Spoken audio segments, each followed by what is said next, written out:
G'day viewers, welcome to another episode of Fishing Life. My name's Bill Hartshorn and on today's show we're going to be fishing at Apollo Bay. Now you might be asking, Apollo Bay? That's not Apollo Bay. You are right, that is Melbourne behind us. I've just ducked out for a quick fish on the Yarra after work, but I got a phone call from a mate of mine, Daniel Kent. He said, come down Billy to Apollo Bay for the weekend because I want to take you to fish for some brown trout. Wouldn't tell me how we're actually going to target the trout, but he said you'll have a ball and it'll be a great weekend. So come along for the ride. I'm going to put the boat on the trailer. I'm going to head down the highway to Apollo Bay.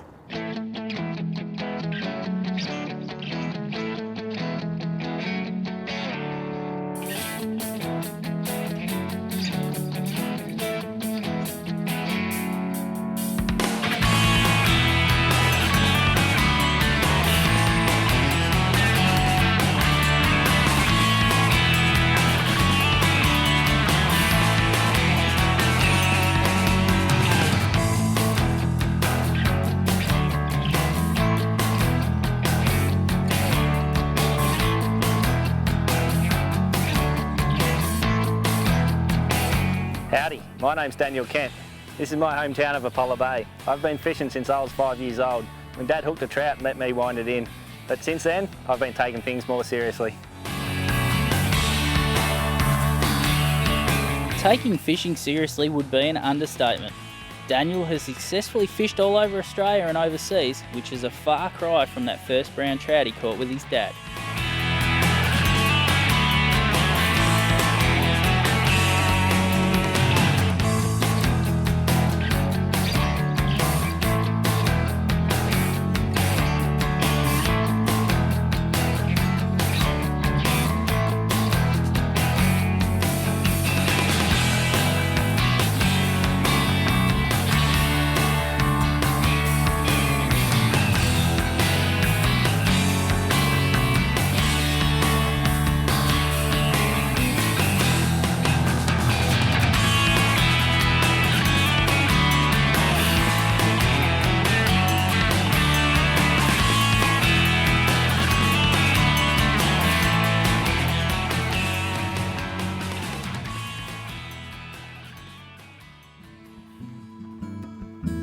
This time of year I like to chase the trout in the rivers, on fly, up in the hills or down lower on small hard body lures.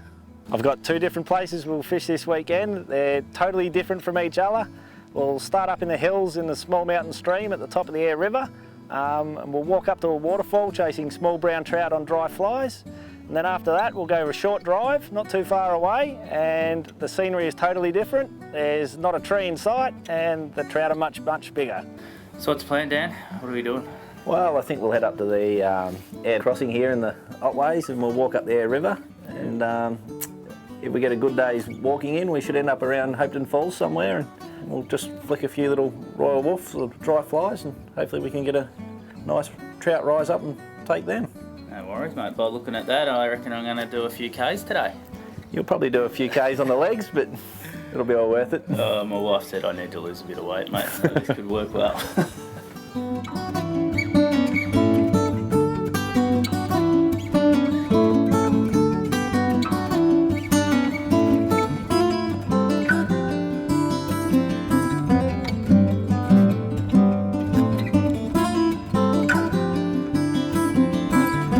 The beauty of the Apollo Bay region is there are numerous small streams that make their way out of the mountains and all hold good populations of brown trout that are always eager to take a dry fly.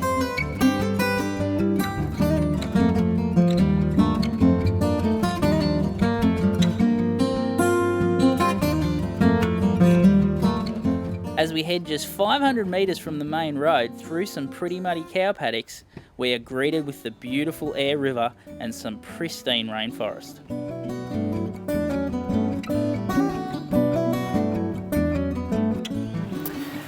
Alright viewers, well Dan's brought us down to the Aire River for a bit of fly fishing action. We've hiked across a big cow paddock and all of a sudden we've been confronted with this beautiful river behind us. We're going to try and use some dry flies. We've got the royal wolf here. What sort of trout are we going to try and come across here, Dan? Up in the rapids here, they're normally small brown trout. Yep.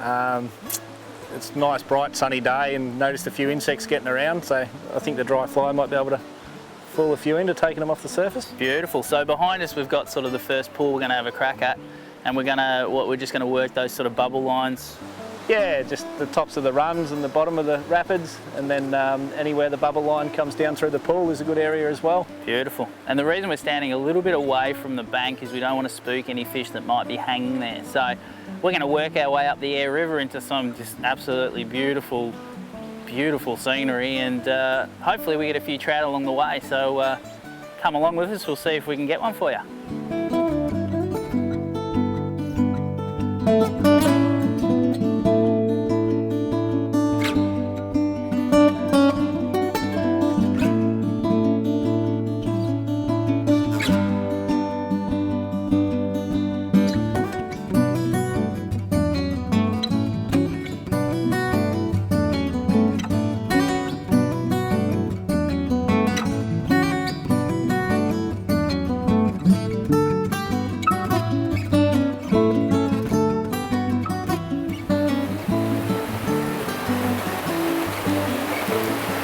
We've walked about as far as we can walk on the Aire River, had a few casts. The plan is to cross just here, but I don't think we're crossing here, are we, Dan? No, mate, that's way too much water coming down there. I think the recent rains have sort of swollen the river a little bit, so I think our only other option is to head further up Bream into the headwaters and hope that it's not flowing so hard up in the hills.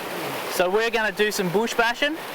Yeah, it takes a little bit of walk to get in there, but I think once we get there we'll find that the water's a bit more settled and we should be able to get some fish on the dry flies, I think. And the big thing we've got to worry about is the tiger snakes, is that right? There's a lot of snakes along this river, and it's very common to come across a few, so I'd keep my eye out wherever you put your feet. And the great thing about being a guest, viewers, is that Dan has to walk first. So I'll just follow his lead. I hate the things, mate. Let's go.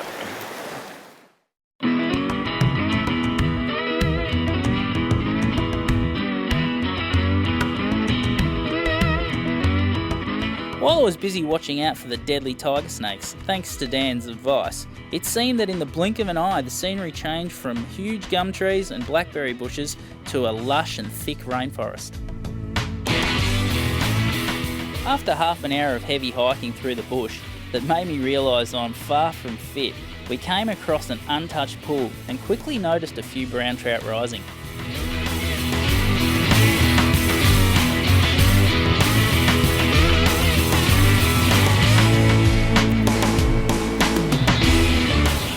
Yes, he's on. Yeah. Good work. Awesome stuff. So Dan has got one. He just took that nicely, Dan, eh? Yeah, he just sucked it right off the surface. That's fantastic. I'll just wind this up, get it out of the way. That was my one, Dan. Give you a turn. Look at that, that's awesome. Oh. So that's a lovely little brown. Is that about the size they get in here, mate? That's the average sort of size for up high in the river like this. But how much fun are they? Oh, great fun. Beautiful looking fish. Yeah, aren't they? Look at the spots and stuff. So he's just grabbed that raw wolf. Okay. Oh, put him in the water. Keep him in the water. You didn't play him out enough, mate. He's still going. Still lively? There we go. But there he is. A lovely brown. About, what, 500 grams or so? Yeah, if that. If that. Just let him swim away and go and cause havoc. And he's off. Beautiful. With Dan taking the honours and landing the first fish of the day, I was eager to have the next cast as we spotted another trout rising up ahead.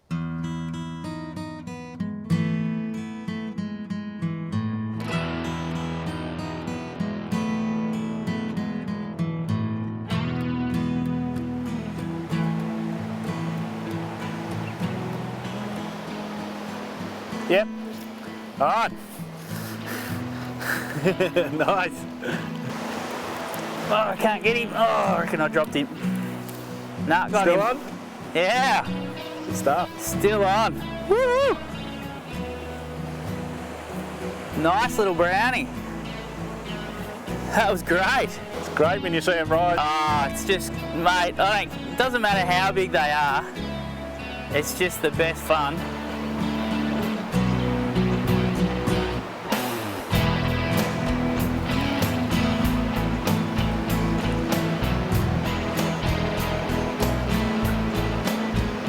But that's just awesome fun. Like, you gotta come up here and do this.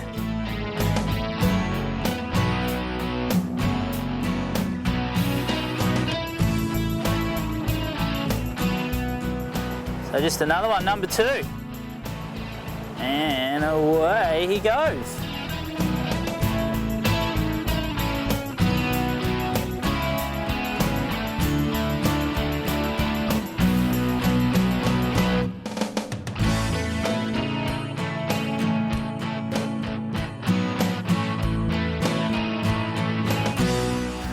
What we're trying to do is we're trying to find some nice runs that aren't too deep.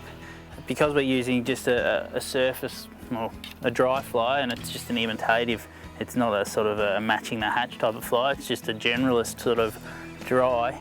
We need to find probably a little bit more current, because it gives the trout less time to have a good look at the fly and say, they need to say, am I going to take it or aren't I? And 9 times out of 10, because they're hungry, they'll eat it.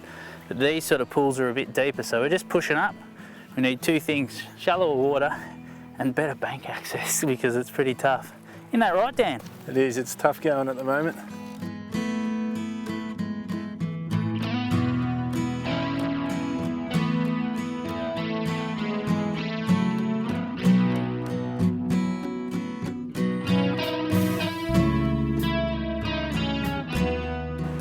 So we're using these Royal Wolves, which are an awesome imitation of a number of different things, and probably the one key when you're dry fly fishing is to ensure that the fly stays dry up on the surface, and when you cast and there's drag with rivers, the fly can get a bit waterlogged, so it's important to keep applying the gink, which is a fly floatant.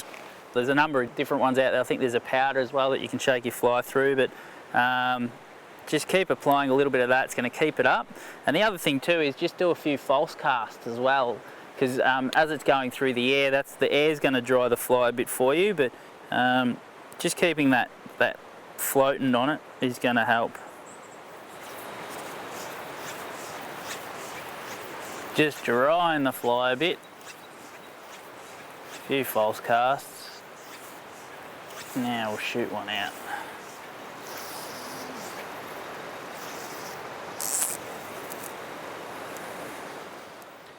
It's also important when fishing a dry fly in a river that you allow the fly to have a natural drift with no drag from your fly line. So keep mending your line to stop the fly dragging through the water, as any drag will look unnatural to the trout and they just won't take the fly.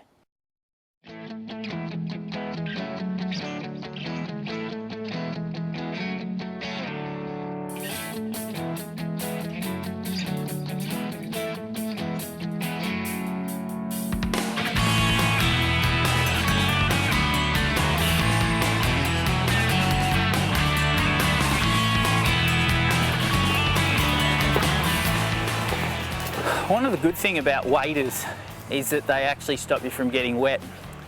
The key ingredient to a good quality wader is that it doesn't have holes in it.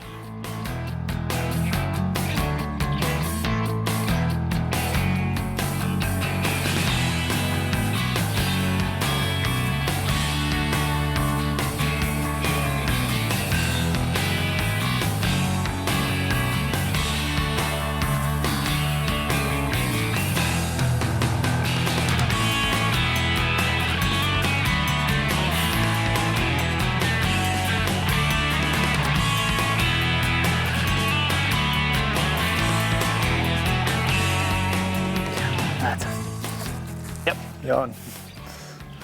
Oh, nice jump. Yeah!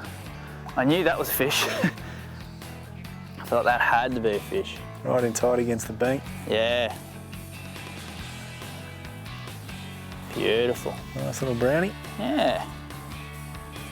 That structure definitely is where they like to hang, eh? Yeah. Beautiful. So you can just see that Royal Wolf just in the corner of his mouth. We've been plugging away here a bit and we've seen fish, but they haven't been really coming up to the dry, and there was a really sort of dark run, looked like a little bit deeper water, and I just thought, yeah, there's a good chance that if we get the dry right in that bubble line, which I was lucky enough to do, probably an inch off the rock, he'd come and eat it. Fair enough, he was there. There you go, he's gone.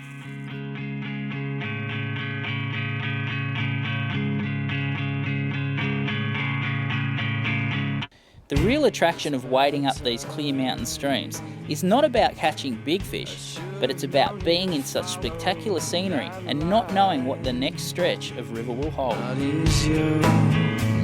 Keeping with current trends, and the lights are going down, and in your town I can't find a place to rest, can't find a place to rest. You know. Hey Bill, spiny freshwater crayfish. Oh mate, that is awesome. They're native here in the rivers. You see quite a few walking around. The white claws stand out a bit on the rocks. They look very much like a Murray crate, don't they? They are very similar, just a much smaller version. Wow. And that's a pretty big one, so they don't get the edible size or anything like that. They're protected. They're a really, really interesting looking thing, aren't they? Prehistoric looking creature. Very much like a yabby, but obviously he's got his armour. He's got some serious claws there. I'm sure he'd give me a nip if I put my fingers in there. I'm sure. So they just hang around the rocks and just eat sort of all the nymphs and different things? Yeah, they just feed off the bottom. I've even caught trout with remnants of them in their stomach. Ah, okay. So no matter how spiny they are, the trout still manage to get them down somehow. And those white claws, they'd stand out, wouldn't they, on the water? They do, yeah. That's how I spotted that one. Just okay, on the rock. On a rock. Put him back where he come from, eh? Yeah, mate, for sure.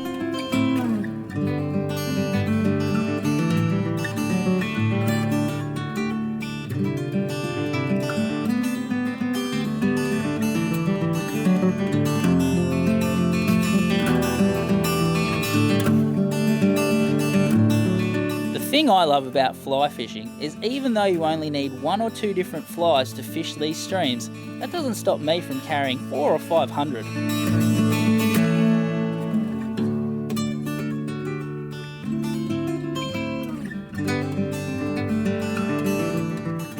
Oh, that's a good drift.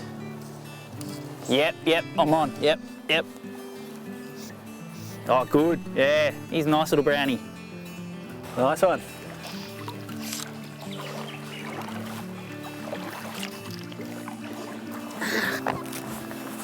Whoa!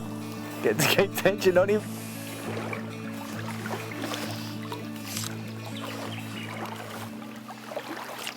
Oh yeah. Oh, nice one, Bill. Cool. Nice little brownie. Look at the spots on it. They're so nice. Beautiful colour on that one. And they're all around about that sort of size.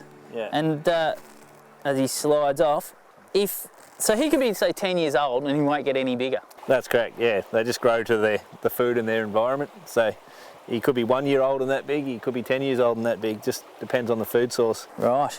So we'll get the fly out and get him back in the water.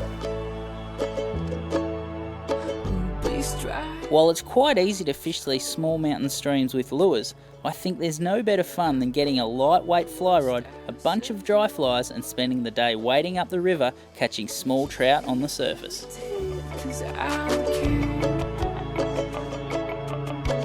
He's got it hard, where's Bream?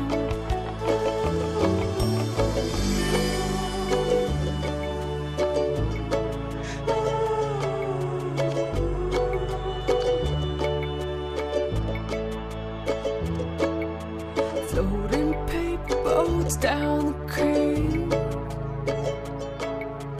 pulling prickles out your face. Well, Dan, I don't think we're going any further, mate.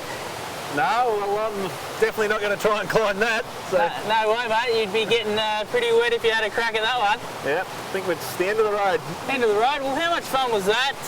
4 nice little browns on the dry fly and a bit of fun. It's a good day. It was a good day, so what do we reckon? We climb out of here and go home?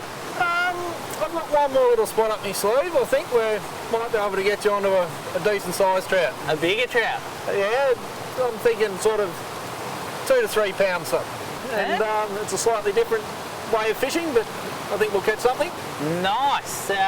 So whereabouts is that one?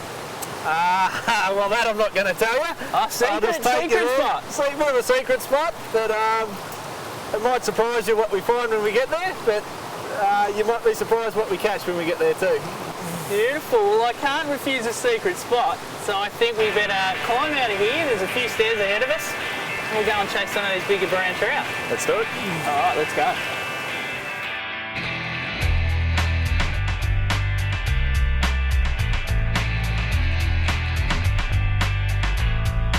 So make sure you tune in next week as Dan takes us back down the mountain to his secret spot where we chase much larger brown trout on lures.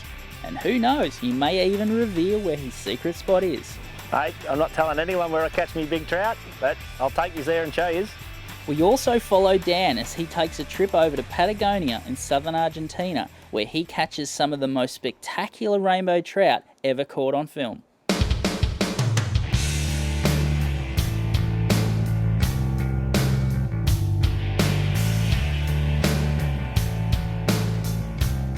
The team at Fishing Life use only the best quality products including Eco-Gear lures, Japanese technology made for Australian conditions, Trojan deep cycle batteries, Engel fridge freezers and generators, Flow-Right live oil systems, Daiwa rods and reels, Minn Kota electric motors and Humminbird high definition sounders and GPS units.